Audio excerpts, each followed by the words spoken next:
గారితో మొదలు పెడదాం. ఎవరు? కేటీఆర్ గారు. కేటీఆర్ గారు నెగిటివ్ పాలసీలు, నెగిటివ్ పాలిటిక్స్ ఇలా మెయిన్ అజెండా. సంవత్సరంన్నర పాలనలో నెగిటివ్ పాలిటిక్స్, నెగిటివ్ పాలసీస్.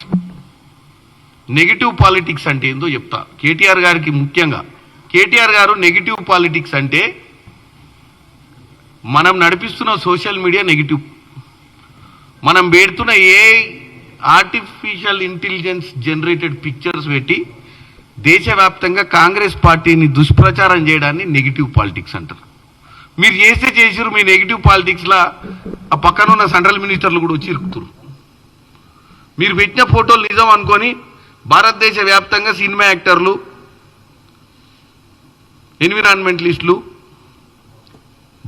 మన ఈవెన్ కిషన్ రెడ్డి గారు లాంటి వాళ్ళు కూడా ఆ ఏఐ పిక్చర్ పెట్టి నిన్న డిలీట్ చేసిర్రు రాత్రి. ఎందుకంటే నిన్న స్టేట్ గవర్నమెంట్ పొద్దున పిటిషన్ వేసిర్రు. ఈ తప్పుడు ప్రచారంతో భారతదేశంలో రాష్ట్ర ప్రభుత్వాన్ని దుష్ప్రచారం చేసే ప్రయత్నం చేస్తున్న వాళ్ళందరి మీద చర్యలు తీసుకోవాలని నిన్న అందరు డిలీట్ చేసిర్రు. సో ఈరోజు మనకి ఏమర్థమైంది? తెలంగాణ సమాజం దీని వైపు చూడాలి. ఏమర్థమైంది? హెచ్సియు భూములో అని చెప్పి వీళ్ళు దుష్ప్రచారం చేస్తున్నటువంటి గచ్చిబౌలి ప్రభుత్వ భూమి, దాని మీద భారతదేశ వ్యాప్తంగా కూడా కాంగ్రెస్ పార్టీని బదనాం చేయాలని చెప్పి ఫేక్ పిక్చర్స్, అక్కడ లేని బొమ్మలను సృష్టించి ఇవన్నీ వాస్తవాలని తెలియజేసే ప్రయత్నం చేసింది ఫస్ట్ కేటీఆర్ బ్యాచ్. దాన్ని నెగిటివ్ పాలిటిక్స్ అంటారు. ఇట్లా కంటిన్యూగా గత సంవత్సరంన్నర నుంచి ఓడిపోయిన రోజు నుంచి ఒక్క రోజు కూడా ఖాళీ లేకుండా పొద్దున్న నుంచి సాయంత్రం దాకా 200-300 మందిని పెట్టి ఆఫీస్లో నెగిటివ్ బొమ్మలు, నెగిటివ్ ప్రచారం, నెగిటివ్ ముచ్చట, నెగిటివ్ వ్యవహారం తప్ప నువ్వు చేసింది ఏమీ లేదు. తెలంగాణలో ఒక ప్రాపర్ అపోజిషన్ రోల్ మీ నాయన వచ్చి అసెంబ్లీలో అటెండ్ కావట్లేడు. అపోజిషన్ లీడర్గా మీరు ఒక కన్స్ట్రక్టివ్ అపోజిషన్ పాత్ర ఏ రోజు పోషించలేదు. విద్వేషం, ద్వేషము, తప్పుడు ప్రచారము, తప్పుడు మాటలు, తప్పుడు ఫోటోలు, తప్పుడు సంకేతాలు. ఇది నెగిటివ్ పాలిటిక్స్ అంటే కేటీఆర్ గారు. ఇకపోతే నెగిటివ్ పాలసీస్. మరి తెలంగాణ ప్రజలు ఈరోజు ఆయననే అడగాలి నెగిటివ్ పాలసీస్ అంటే ఏందో. ఏకకాలంగా భారతదేశంలోనే ఎక్కడ జరగనటువంటిగా 21,000 కోట్ల రూపాయలు రైతు రుణమాఫీ చేయడం నెగిటివ్ పాలసీయా? అంటే ప్రజలు బాగుపడొద్దా? పాలసీ రాంగ్ అంటే అదే కదా పాలసీ. రైతు రుణమాఫీ చేయడం తప్ప, నిన్నటికి నిన్న సన్నబియ్యం వేయడం తప్ప, రాజీవ్ యువ వికాసం 5 లక్షల రూపాయలు వెనుకబడ్డ తరగతులకు వారి ఆర్థికంగా వాళ్ళను బలపరచడానికి తీసుకున్నటువంటి పాలసీ తప్ప, ఉచిత బస్సు మహిళలు ఫ్రీగా తిరుగుతుంటే మీరు ఓర్వలేకపోతుర్రా? అది రాంగ్ పాలసీయా? 500 రూపాయల సిలిండర్ ఇద్దామన్న ఒక ఆలోచన రాంగ్ పాలసీయా? 200 యూనిట్ల కరెంటు రాంగ్ పాలసీయా? చెప్పండి కేటీఆర్ గారు. మీరు ఇలా రాంగ్ పాలసీ, రాంగ్ పాలిటిక్స్ అని చెప్పి మీరు ఇందాక మీ పార్టీ కార్యాలయంలో మీరు మీటింగ్ పెట్టుకురు, తప్పులేదు. మీ కార్యకర్తలకు సందేశం ఇచ్చిర్రు, పెద్ద బహిరంగ సభ పెడుతుర్రు. భారతదేశంలోనే మీ రెండో పెద్ద తెలుగు పార్టీ ఇవాళ 25 సంవత్సరాలు సెలబ్రేట్ చేసుకుంటుర్రు. బ్రహ్మాండంగా సభలు చేసుకోండి, బస్సులు అప్లై చేసుకోండి. మీకు అన్నిటి కూడా మీరు ప్రజాస్వామ్యంలో మీకు అన్ని హక్కులు ఉన్నాయి. మీరు మీ కార్యక్రమాలు చేసుకోవడంలో తప్పు పడతలేదు. మేము మీ కార్యక్రమాలు చేసుకుంటూ కూడా మీ కార్యక్రమాలలో మీ కార్యకర్తలతోటి మీరు ఆ కార్యక్రమాన్ని ఎట్లా సక్సెస్ చేసుకోవాలి, డిజిటల్ మెంబర్షిప్ చేస్తారా, పేపర్ మీద మెంబర్షిప్ చేస్తారా, అన్నీ బాగానే ఉన్నాయి. మీ వ్యవహారం మీరు మాట్లాడుకోవడంలో మేము తప్పు పడతలే. మేము తప్పు పట్టేది ఏంటంటే మళ్ళా మనకు వచ్చేసరికల్లా కుక్కతో ఒక ఉంకర టైపు లాస్ట్కు రాగానే ప్రభుత్వంపై దుష్ప్రచారం చేయడాన్ని తప్పు పడుతుంది. నెగిటివ్ పాలిటిక్స్ చేసేది మీరే. ఉన్న పాలసీలను ప్రజలకు మంచి జరుగుతుందంటే ఓర్వలేకపోతుంది మీరే. ఏదో విధంగా డెఫినెట్గా కాంగ్రెస్ పార్టీని ప్రజల ముందు తీసుకుపోయి ఏదో మాట్లాడాలన్న ఆవేశం తప్ప మీలో ఏం కనపడతలేదు కేటీఆర్ గారు. ఇకపోతే మిమ్మల్ని చూసి మీరు ఆడేదో మాట్లాడంగానే మీ బావగారు బయటకు వచ్చారు. వచ్చి మీరు కూడా అన్నట్టుర్రు ఒక లిక్కర్ రెవెన్యూ తప్ప ఏ రెవెన్యూ లేదు ఈ రాష్ట్రానికి అని. ఇక జిఎస్టీ అయితే 0% అని గ్రోత్. నేను మీకు ఒకటే చెప్తున్నా, ఇవాళ జిఎస్టీ 23-24లో 39,295 కోట్లుంటే జిఎస్టీ 24-25 తెలంగాణలో 42,000 కోట్ల 468 8% గ్రోత్. భారతదేశ వ్యాప్తంగా 8.6% గ్రోత్ ఉంటే అన్ని రాష్ట్రాలు కలిపి దానికి ధీటుగానే సమానంగానే 8% గ్రోత్లో ఈరోజు తెలంగాణ కూడా నడుస్తుంది. పక్కనే ఉన్నటువంటి కేరళలో 6% గ్రోతే ఉంది, ఒడిశాలో 5% గ్రోతే ఉంది, అస్సాంలో 6% గ్రోతే ఉంది, బీహార్లో 6% ఉంది, ఆంధ్రప్రదేశ్లో 5%. ఇవన్నీ కూడా బీజేపీ పాలిత బీజేపీ తోటి ఉన్నటువంటి అలయన్స్లో ఉన్న రాష్ట్రాలే. మరి మనం ఎక్కడ తప్పు చేస్తున్నాము? మనం చూసే విధానంలో తప్పు ఉందా హరీష్ రావు గారు? మనం ప్రజలకు ఎట్లాగో లెక్కలు తెలియదు, ప్రజలకు జిఎస్టీ లెక్కలు చెప్పనికి ఎవరు రారని, ఒక్కరోజన్నా మీ లెక్కలు కరెక్ట్ అని ప్రజలు ఈరోజు మన రాష్ట్రానికి పెద్ద ఒరిగింది ఏం లేదు కాంగ్రెస్ పార్టీ తోటి అని చెప్పి మీరు వెళ్ళిపోతే ఎవరు దీన్ని డిఫెండ్ చేయరు, ఎవరు ఒరిజినల్ ఫిగర్స్ ఏందో చెప్పరు, ఎవరు ఒరిజినల్ ఫిగర్స్ గూగుల్లో కొట్టి చూసుకోరనే ఒక ఆలోచన. అంటే ప్రతిరోజు మీరు ప్రజలకు ఏదో ఒక సంకేతం ప్రభుత్వం చేస్తలేదని చెప్పడమే మీ కార్యంగా పెట్టుకురు. ఎందుకంటే ఒక 24 గంటలలో వీళ్ళు వచ్చి చెప్పే లోపు ప్రజలలోనైతే ఇది నాంతది కదా, నాటుకుంటుంది కదా, ప్రజలలో నెగిటివ్ ఒపీనియన్ క్రియేట్ చేస్తడమే లక్ష్యంగా ఇటు బామ్మడిది పొద్దున బావ మధ్యాహ్నం ఇక పోతే మన ఏమంటారు కవిత గారు సబ్జెక్టు. ఇప్పుడు కవిత గారికి కంపల్సరీ గుర్తింపు అవసరం ఏర్పడ్డది. ఈ ఇంట్లో వెనకబడిపోయింది ఇలా రేస్లా. మధ్యన టీఆర్ నుంచి వచ్చిన తర్వాత ఏదో ఒక అంశం పట్టుకోవాలంటే మరి అడ్వైజర్ కరెక్ట్ అంశం చెప్తుండో లేదో, ఏ అడ్వైజర్ చెప్తుండో ఏమో అనుకోని సంబంధం లేని సబ్జెక్టులలో ఏలు పెట్టి జ్యోతిరావు పూలే విగ్రహం పెట్టాలని మీరు ఏదో ధర్నా చేస్తున్నారు. మీ నాయన ముఖ్యమంత్రి 10 సంవత్సరాలు ఉన్నప్పుడు అప్పుడు ఆ జాగ కనపడలేదా? అసెంబ్లీలో పెట్టాలన్న ఆలోచన రాలేదా? ఇలా కాంగ్రెస్ పార్టీకి జ్యోతిరావు పూలే గారి పేరు పెట్టాలని చెప్పాల్సిన అవసరం లేదు. 9వ తారీఖు డిసెంబర్ 2023 ప్రమాణ స్వీకారం చేస్తున్నటువంటి రేవంత్ రెడ్డి గారు ఎల్బీ నగర్లో ప్రమాణం చేసిన నిమిషమే మీ నాయన కట్టిన ప్రగతి భవన్ల కంచె ఉడబికి దానికి జ్యోతిరావు పూలే ప్రగతి భవన్ని జ్యోతిరావు పూలే ప్రజాభవన్గా చేశారు. అంతకుముందు కేవలం రాజభవనం ప్రగతి భవనమే ఉండేది. ఆ ప్రగతి అని పేరు పెట్టుకుని అది రాజభవనమే ఉండేది. మరి కవిత గారు మర్చిపోయినట్టు మరి చెప్పేటోళ్ళు చెప్పలేదేమో. ఇవాళ బీసీల మీద చిత్తశుద్ధి ఉంది కాంగ్రెస్ పార్టీకి. జ్యోతిరావు పూలే గారిని స్మరించుకుంది ప్రమాణ స్వీకారమైన కొన్ని నిమిషాలకే. ఇప్పుడు మీరు వచ్చి మళ్ళీ తెలంగాణ ప్రజలకు కాంగ్రెస్ పార్టీ అసెంబ్లీలో జ్యోతిరావు పూలే గారి విగ్రహం పెట్టాలని చెప్పి మీరు అక్కడ ధర్నా చేస్తుంటే నవ్వు వస్తుంది మాకు. మీడియాలో స్పేస్ తీసుకోవాలనో, మీడియాలో ఏదో చెప్తే నలుగురు వినాలనో ఆలోచన కాదు. ఏం చేసింది కాంగ్రెస్ సంవత్సరంన్నర పాలనలో? జ్యోతిరావు పూలే గారిని విస్మరించిందా? జ్యోతిరావు పూలే గారి ఆదర్శాలను అనుసరించిందా అని చూసుకోవాల్సిన అవసరం కూడా కవిత గారికి ఉండే. కానీ లేదు, ఏదో చెయ్యాలి కార్యక్రమం చేయడమే తప్ప చిత్తశుద్ధి లేదు, ఏం లేదు.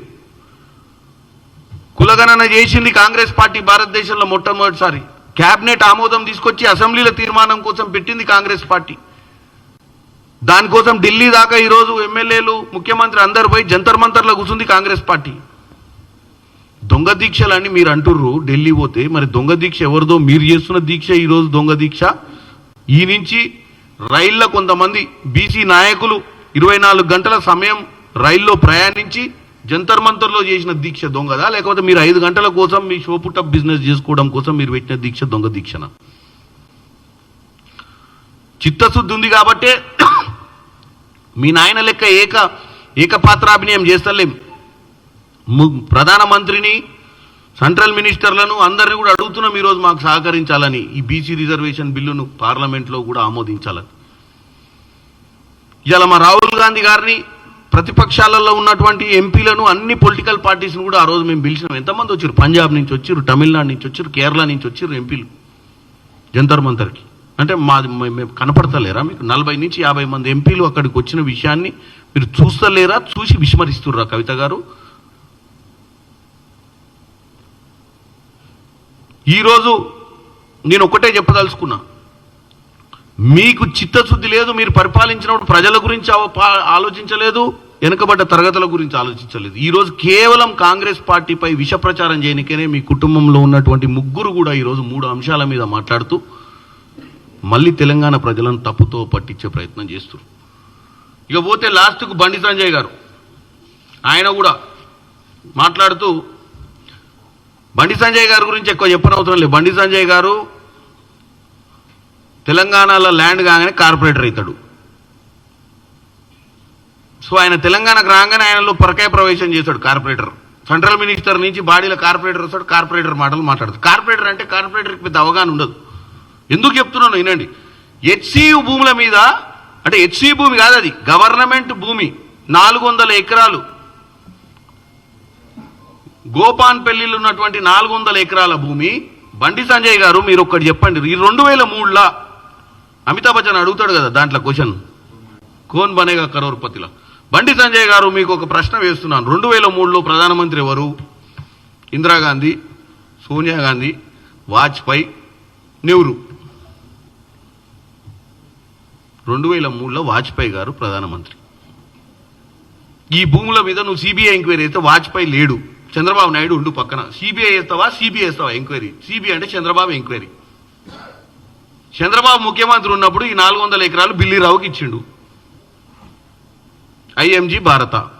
మరి బండి సంజయ్ గారు ఇప్పుడు డెఫినెట్గా సిబిఐ ఎంక్వైరీ చేసి ఆ భూములను తేలుస్తాడట తాడో పేడు. ఏంది నువ్వు తాడు చేసేది, పేడు తేల్చేది? నువ్వు ఉన్న పార్టీ ఆ రోజు అధికారంలో ఉంది, నీకున్న అలయన్స్ ఇప్పుడు ఉన్నది 18వ లోక్సభలో ఉన్న అలయన్సే. ఇప్పుడు ఆ అలయన్స్ అప్పుడు ఇక్కడ ముఖ్యమంత్రి ఉంది చంద్రబాబు గారు. వీళ్ళిద్దరు కలిసి ఆ భూమిని ఎస్యూ మధ్యన డివైడ్ చేసిన విషయాన్ని నీకు ఇప్పటి మటుకు అవగాహన లేదు. అది ఫారెస్ట్ ల్యాండ్ అని ఒకరోజు అంటారు, అది హెచ్సియు భూమి అని ఒకరోజు అంటారు. మరి ఇచ్చినటువంటి ఆ రోజు సెంట్రల్లో గవర్నమెంట్ బీజేపీ ఉండి సెంట్రల్ యూనివర్సిటీ రిజిస్ట్రార్లు అందరూ పోయి పంచనామాల సంతకాలు పెట్టింది బండి సంజయ్ గారు. మీరు చూడాల్సిన అవసరం ఉంది. మీరు దయచేసి హోందాగా మీరు ఒక సెంట్రల్ మినిస్టర్ అన్న విషయాన్ని మర్చిపోవద్దు. మీరు ఏది మాట్లాడినా కొంచెం అవగాహన తీసుకొని, కొంచెం దాని మీద సబ్జెక్ట్ మీద కొంచెం గ్రిప్ తెచ్చుకొని మాట్లాడాల్సిన అవసరం ఉంది. దేని మీద సిబిఐ ఎంక్వైరీ చేస్తావు? బిల్లీరావు మీద వేయాల్సిందే నువ్వు ఇప్పుడు. ఎందుకంటే బిల్లీరావు మీద 10 ఏళ్ల నుంచి, ఆ రోజు మీరు అధికారంలో ఉన్నారు సెంట్రల్లో, కేసీఆర్ గారు అధికారంలో ఉన్నారు. 10 ఏళ్ల నుంచి బిల్లీరావు తోటి మరి ఎవరు వ్యాపారం చేద్దామని పిచ్చి ఆలోచన వచ్చిందో నాకు తెలుస్తలేదు. ఇవాళ చిత్తశుద్ధున్న రేవంత్ రెడ్డి గారు ఇవాళ ఇంత మీరు బద్నాం చేయడానికి ప్రయత్నం చేస్తారు కదా. మరి మీ లెక్కనే 10 సంవత్సరాలు కేసు నాంచినట్టు సుప్రీంకోర్టులో నాంచి అదే బిల్లీరావు తోటి మీరు చేసుకున్నటువంటి మంతనాలు చెంతనాలు చేసుకొని ఉంటే ఇవాళ ఈ 400 భూమి ప్రజలకు దక్కేదా, ప్రభుత్వానికి దక్కేదా అని అడుగుతున్నా. ఒకవేళ బిల్లీరావుకే కనుక కోర్టులకు వెళ్తుంటే ఈ భూమి ఎవడిచ్చినట్టు, దారాదత్తం చేసినట్టు? ఆ రోజున్న బీజేపీయే కదా దారాదత్తం చేసింది, ఆ రోజున్న చంద్రబాబు నాయుడే కదా దారాదత్తం చేసింది. ఇలా తెలంగాణ ప్రజలు అర్థం చేసుకోవాల్సింది ఏంటంటే, ఈ బీజేపీలో ఉన్న బండి సంజయ్ గారు మాట్లాడే పార్టీయే ఆ రోజు అధికారంలో ఉండి బిల్లీరావుకి ఇచ్చింది భూమిని, 400 ఎకరాలని. దాన్ని కాపాడింది ఎవరే అంటే రేవంత్ రెడ్డి గారు కాపాడింది. కాపాడి గవర్నమెంట్ ఖాతాలకు వచ్చింది ఆ భూమి. ఇంకా దీని మీద ఎంక్వైరీ ఉంది. నేను ఓపెన్గా చెప్తున్నా మీకు కూడా, మీ జర్నలిస్ట్ మిత్రులందరికీ కూడా ఈ భూమి మీద ఇంతో ఈ 2-3 రోజులలో అంతకుముందు లేకపోవచ్చు. మీలాంటి సీనియర్ జర్నలిస్ట్ ఉండొచ్చు. కొంతమందికి అంతకుముందు ఈ 400 ఎకరాలు ఐఎంజీ భారత అంటే మీరు అప్పుడు రాజశేఖర రెడ్డి గారికి దగ్గర కాబట్టి మీకు తెలుసు కావచ్చు ఎట్లెట్లా ట్రాన్స్ఫర్ అయినాయో, లేకపోతే ఎట్లెట్లా పోరాటం చేసిర్రో, ఎట్లెట్లా దాన్ని బయటికి తీసుకొచ్చే ప్రయత్నం చేసిర్రో. చాలా మందికి ఈరోజు తెలంగాణలో ఈ 400 ఎకర్స్ అనే ల్యాండ్ మీద అవగాహన లేకనే వీళ్ళు రోజు దుష్ప్రచారం చేస్తున్నారు. తెలంగాణ ప్రజల మనసులో విషం నాటే ప్రయత్నం చేస్తుర్రు. రేవంత్ రెడ్డి గారు ప్రభుత్వ భూమినో లేకపోతే అదే యూనివర్సిటీ భూమినో అటవీ భూమినో తీసుకున్నట్టుగా పోర్ట్రే చేయడానికి ప్రయత్నం చేయడంలోనే ఈరోజు వాళ్ళు బిజీ ఉన్నారు తప్ప వాస్తవాలు చెప్పే ప్రయత్నం చేస్తలేరు. నేను ఇది 3వ సారో 4వ సారో దీన్ని మరీ బ్రీఫింగ్ చేస్తున్నాను. ఇప్పుడు కూడా చేయాల్సిన అవసరం ఎందుకు వచ్చిందంటే బండి సంజయ్ గారు సిబిఐ ఎంక్వైరీ అన్నాడని చెప్పి నేను చెప్తున్నా. రేవంత్ రెడ్డి గారికి చిత్తశుద్ధి ఉంది కాబట్టే దీన్ని కోర్టులో గెలవలసిర్రు. ఆయనకు కూడా కేటీఆర్ లెక్కనో అప్పుడున్న గత 10 ఏళ్ల ప్రభుత్వం లెక్క రెండో ఆలోచన ఉండి బిల్లీరావు తోటే మ్యాచ్ ఫిక్సింగ్ చేసుకొని దాంట్లోనే ఏదైనా ప్రైవేట్ భూమిలో సెట్టింగ్ చేసుకుందామన్న ఆలోచన ఉంటే దాన్నే సెట్ చేసుకుందరు. తెలంగాణ ప్రజలు అర్థం చేసుకోవాలి ఎవరు మంచి చేసిరు ఎవరు చెడు చేసిరు అని తెలియజేస్తున్నాను.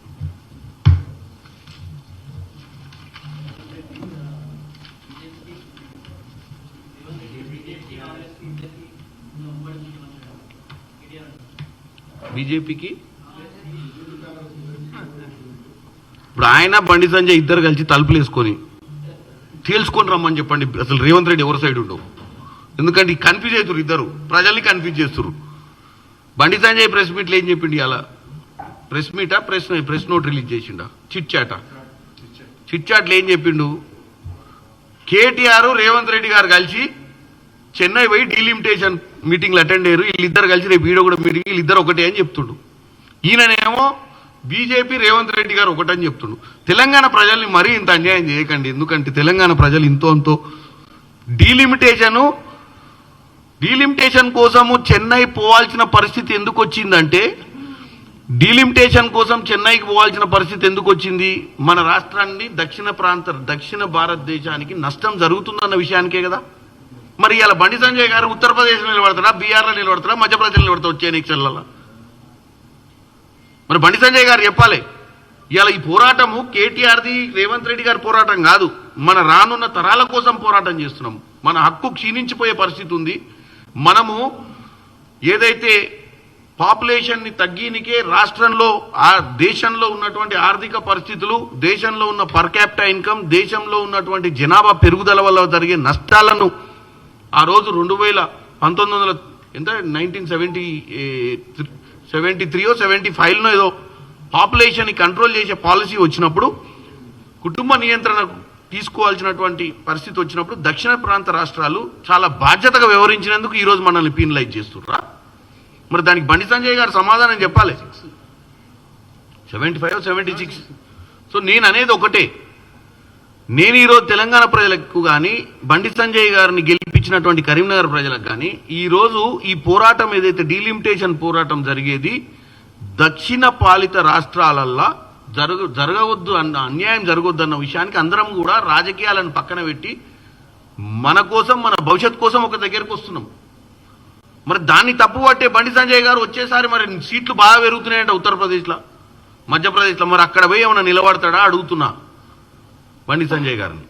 అందుకనే ఇక్కడి నుంచి డిసోన్ చేసుకుంటుండా. ఆయనకు ఏముంది, ఆయన కార్పొరేషన్ అయినా నిలబడతాడు. ఆయన ఒకవేళ రాజ్యాంగంలో 2 పోస్టులు ఉంటే ఫస్ట్ కార్పొరేటర్ని ఎన్నుకుంటాడు ఆయన. ఎందుకంటే దాంట్లో కొద్దిగా ఎక్కువ కంఫర్ట్ ఉంటుంది, ఆయనకు గ్రిప్ కూడా ఎక్కువ ఉంటుంది.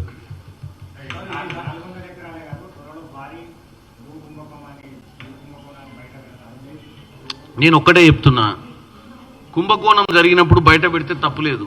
కుంభకోణం జరగకముందే జరగని దాన్ని జరిగినట్టు ప్రజలకు కేవలం తప్పుడు ప్రచారం ఇవ్వద్దని చెప్తున్నా. ఇవాళ ఎందుకు చెప్పండి, ఏఐలో ఒక బాధ్యత గల కేవలం రెచ్చగొట్టాలి. నేను ఒకటి అడుగుతున్నాను తెలంగాణ సమాజాన్ని, ఇవాళ కేవలం రెచ్చగొట్టడానికేనే కదా ఈ morphed pictures, artificial intelligence generated పిక్చర్స్ని ఈరోజు ఎట్లా మొత్తం బాహుబలి లెక్క తీసి మొత్తం చెరువులు గిరువులు, అసలు నాకు తెలిసి నాగార్జున సాగర్ని చూపించినట్టు వాళ్ళ ఏది హైదరాబాద్ సెంట్రల్ యూనివర్సిటీ పరిసరాల ప్రాంతాల.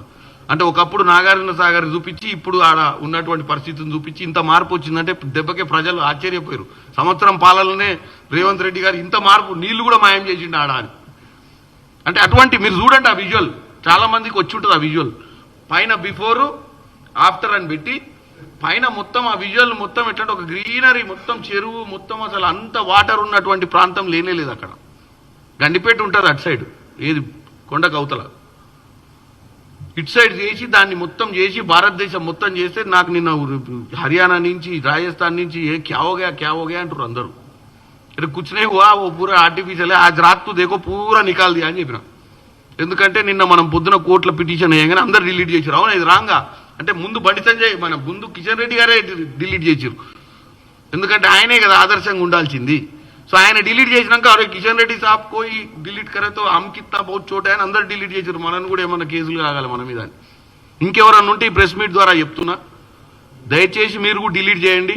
ఎందుకంటే ఎవరో ప్రోత్సహిస్తే, ఎవరో ప్రొవోక్ చేస్తే మీరు పెట్టినటువంటి తప్పుడు పిక్చర్స్ అవి ఒరిజినల్ పిక్చర్స్ కావు. కేవలం కాంగ్రెస్ పార్టీని ఇబ్బందులలో పెట్టాలని, కాంగ్రెస్ పార్టీపై దుష్ప్రచారము, విష ప్రచారం చేయాలన్నటువంటి ఈ కేటీఆర్ అండ్ ముఠా తప్ప ఎవరికి అవసరం లేకుండా అది వాళ్ళు పెట్టినటువంటి ఇత్తనము. అందరు దాంట్లో ట్రాప్లో పడ్డారు. ఆ ట్రాప్లో పడి ఇప్పుడు అందరు ఇబ్బందుల పాలు కావద్దని కోరుకుంటున్నాం.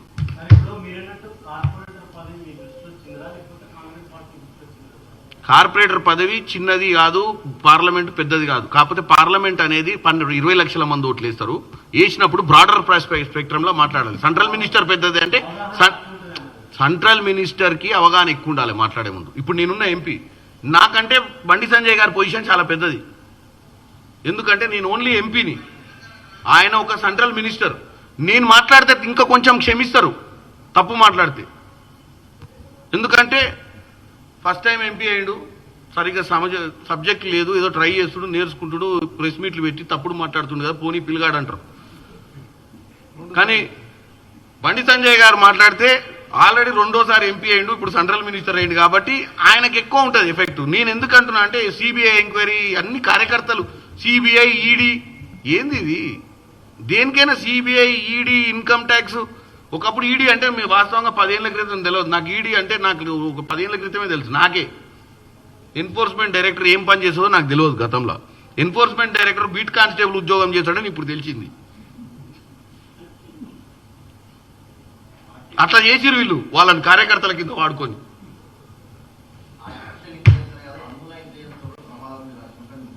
కవిత గారు చెప్పిరా? కవిత గారికి ఒకటి చెప్తున్నా, కవిత గారికి 100% మనం కొద్దిగా మీరు ఎక్కువ స్పేస్ ఇవ్వాలి, ఆమెకు టీఆర్పీ పెంచాలి. ఎందుకంటే ఆమె జైలుకు వచ్చిన తర్వాత ఆమె గ్రాఫ్ ఆమె పెంచుకునే ప్రయత్నం చేస్తుంది. కవిత గారి రేసు ఈరోజు వాళ్ళ ఇంట్లో ఉన్నటువంటి ఇంటర్నల్ రేస్, దాంట్లో ఎవరు బాగా ఫామ్ హౌస్లో ఉన్న వాళ్ళ నాయనను ఆకట్టుకొని తర్వాత ఆ సామ్రాజ్యానికి ఈమె మాహిష్మతి సామ్రాజ్యానికి మాహిష్మతి అవుతుందా ఏందో ఉంటుందిగా బాహుబలి సినిమాలో లేడీ డాన్ శివగామి. వాళ్ళ దాంట్లో ఉన్న పంచాయతీలు మనకి ఎందుకు చెప్పండి? ఆ పర్ఫార్మెన్స్ కోసం ప్రయత్నం చేస్తుంటారు. ఆర్టిఫిషియల్ ఇంటెలిజెన్స్ తోటి బొమ్మలు వస్తాయా? అనుముల ఇంటెలిజెన్స్ అంటే ఏంది? ఫోన్ ట్యాపింగ్ చేసినటువంటి గొప్ప సంస్కారం వాళ్ళది. మరి అనుముల ఇంటెలిజెన్స్ ఏం చేస్తుంది? పట్టుకుంటారు వాళ్ళని, ఎవడోడు చేసిండు గతంలో. వాళ్ళ హయాంలోనే కదా ఫోన్ ట్యాపింగ్ అయింది. లెఫ్ట్ రైట్ సెంటర్ ఎవడు ఎక్కడ పోయినా నిమిషం ఇవాళ ఉన్నది అదే కదా వాళ్ళది మెయిన్ సబ్జెక్టు. ఇంటెలిజెన్స్ అంటే వాళ్ళది ఇంటెలిజెన్స్.